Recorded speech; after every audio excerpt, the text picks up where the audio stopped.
Давайте вспомним, что из себя представляла ОБСЕ еще 2-3 года назад. Это была организация, которая на протяжении 11 лет не могла собрать саммит и не могла собрать основные центры силы, входящие в Организацию по безопасности Европы, за одним столом. Это была организация, которую очень часто обвиняли в так называемых двойных стандартах. Особенно это касалось деятельности так называемой БДИПЧ.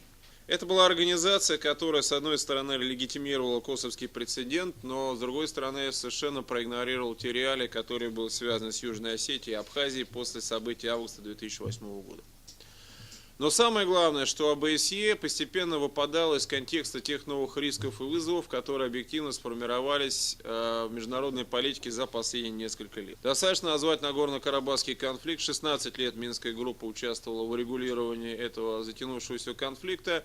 И, по сути дела, до настоящего времени, и на саммите это было проявлено со всей отчетливостью, не сумела выработать механизм, который позволял стороны побудить к компромиссу и от слов перейти к делу в разрешении этого одного из самых кровавых и тяжелых конфликтов на постсоветском пространстве.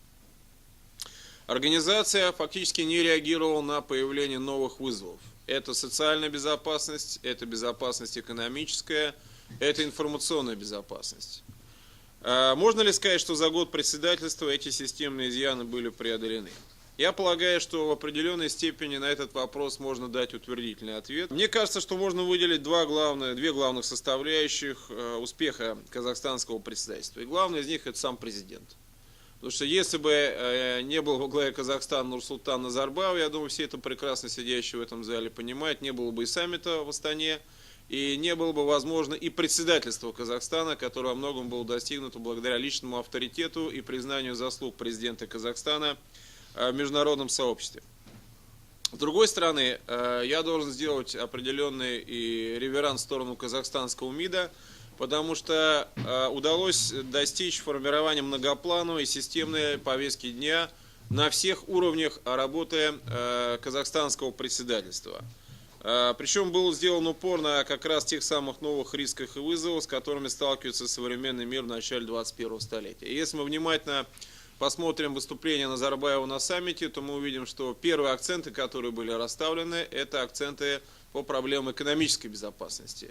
Это новые измерения в деятельности ОБСЕ, это решение проблем валютных, финансовых рынков, это общие правила игры в сфере экономики и бизнеса. Поэтому в каком-то смысле это продолжение тех инициатив, которые Казахстан и сам Нурсултан Назарбаев сделали во время событий мирового финансового кризиса. И здесь, конечно, к саммиту ОБСЕ был очень хорошо подготовлен бэкграунд в виде известных статей казахстанского президента, я имею в виду «Ключи от кризиса» и «Пятый путь».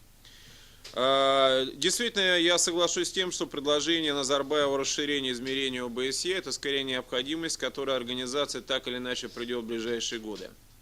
Вне зависимости от того, готовы ли к этому представители мировой политической элиты или нет, этот шаг побуждает делать сама реальность, потому что новые вызовы так или иначе должны как-то находить свое отражение в деятельности ОБСЕ. Если ОБСЕ не реагирует на меняющуюся повестку дня, значит, эта организация утрачивает статус структуры, которая готова участвовать в определении архитектуры европейской безопасности. Потому что за 35 лет с момента Хельсинского совещания изменились вызовы и изменилась та реальность, с которой мировое сообщество и европейское сообщество имеет дело.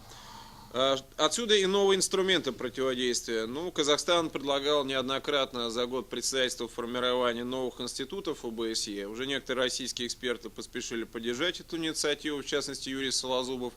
Я думаю, что да, здесь есть действительно очень серьезный повод для размышлений, но как именно будет эта система новых институтов ОБСЕ выглядеть, я думаю, не нужно повторять ошибки других интеграционных структур, в частности Шанхайская организация сотрудничества, которая расширяется, подвешивая новые моторчики под корабль, условно говоря, действующей организации, как бы эти моторчики не затопили уже существующую структуру. Нужно все-таки, наверное, здесь и иметь возможность сделать акценты на каких-то ключевых вопросах. И часть из них, опять-таки, были прочерчены в период председательства Казахстана. Первое. акцент – это формирование единого пространства безопасности в границах 4 океанов, от Атлантического до Тихого и от Северного Ледовитого до Индийского. Второе направление – это укрепление доверия, интеграции в рамках существующих межгосударственных объединений. Я имею в виду сближение повестки дня ОБСЕ с повесткой дня ОИК и совещание по взаимодействию мерам доверия в Азии. Третье – это сближение позиций по линии Восток и Запад, налаживание взаимодействия между НАТО и ОДКБ, установление тесных отношений ОБСЕ с рядом азиатских интеграционных структур. И четвертое – это расширение корзины институтов ОБСЕ, об этом я уже сказал выше. Поэтому мы можем говорить о том, что за 2010 год сформировалось новое содержание самого понятия безопасность применительно к ОБСЕ. Речь идет уже не столько о европейской, сколько о евразийской системе безопасности. Но, безусловно, сохраняется и проблемные зоны. Одну из я назвал из них – это урегулирование локальных конфликтов. Хотя та декларация, которая была подписана по Нагорно-Карабахскому конфликту, в принципе, это достаточно позитивный момент. Но ощущение такое возникает, что и со стороны Еревана, и со стороны Баку усиливается недовольство тем, что посредники никак не могут сформировать некий пакет договоренностей, который бы позволил перевести из области разговоров эти решения в область практических решений. Но все-таки думаю, что итоговый документ по Карабаху, подписанный в Астане, это максимум, что можно было достичь в сложившихся условиях. И второе, это то, что Запад так не отреагировал на предложение российского лидера о новой архитектуре европейской безопасности. На саммите, с моей точки зрения, эта тема не получила достойного освещения. Это тревожный сигнал для будущего ОБСЕ, поскольку невозможно успешно изменить частное, не достигнув договоренности по общим принципам и направлениям этих изменений. Хотя здесь я считаю, что позиции России и Казахстана, они во многом совпадают, но Казахстан весь год играл роль честного брокера, не становясь на сторону России или наших, так сказать, друзей, партнеров, конкурентов. На саммите, к сожалению, российский голос был услышан, на мой взгляд, в недостаточной степени. Поэтому, подводя итог, мне кажется, что ставить черту под казахстанским председательством и его влиянием на дальнейшую историю ОБСЕ, ограничиваясь временными рамками 2010 года, это не совсем правильная позиция. Инициатива Астаны, высказанная в течение года, перекидывает мостик от казахстанского председательства в ближайшее будущее. И здесь, конечно, вопрос, будет ли эта динамика поддержана Литвой и Украиной, соответственно, в 2011 и 2013 годах. В отношении Литвы, скажу честно, у меня, по крайней мере, есть определенные сомнения. Ну а с другой стороны, сам Казахстан будет председательствовать в ОИК. И здесь уже, может быть, не стоит использовать красивый образ, сложившийся за год. Казахстан – это геополитический мост между Европой и Азией, об этом слишком часто эксперты говорят.